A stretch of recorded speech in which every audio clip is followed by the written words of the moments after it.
Good evening. आपल्याबरोबर किरीट आहे आणि आत्ताच त्यांनी 1211 PCMC सायकलिस्टची कॉन्ट्रॅक्ट केली आहे. कॉंग्रॅच्युलेशन्स किरीट.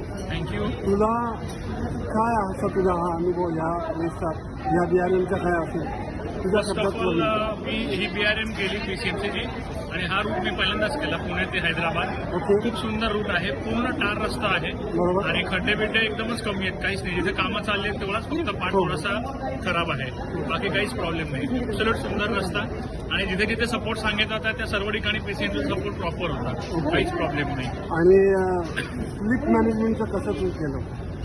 स्लिप जेव्हा येईल तिथे ठीक आहे. जिथे तिथे मिळेल तर म्हणजे संधी असतात अगदी फुटपाथवर किंवा टपरीवर किंवा कुठेही कुठेही. म्हणजे ज्या क्षणी अशी सर्वात झोपेल असं कुठला- वाटतं तिथे. सर्वात कुठला टप्पा तुला असा वाटला होता की जो टप्पा?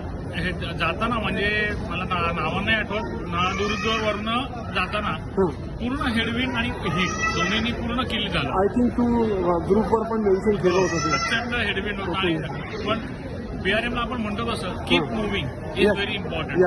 मग ते स्लो असो किंवा fast, progress is the progress. काही ठिकाणी चालत गेलं तरी चालतं, पण पुढे पुढे जात पुढे राहायचं. पुढे जात राहणं खरी गोष्ट आहे. कारण ऍटमॉस्फिअर कधी बदलेल काहीच सांगू शकत नाही.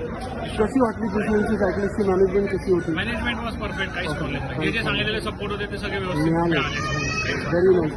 तुला परत PCMC सायकलिस्टतर्फे आणि टोटल सायकल कम्युनिटीतर्फे तुला हार्दिक हार्दिक अभिनंदन तुझं. धन्यवाद. आणि तुझी पुढची वाटचालही परत अशी सुंदर राहो. तू परत कमबॅक केलेलं आहे and as a PCMC cyclist we are so happy for you. Thank you very much.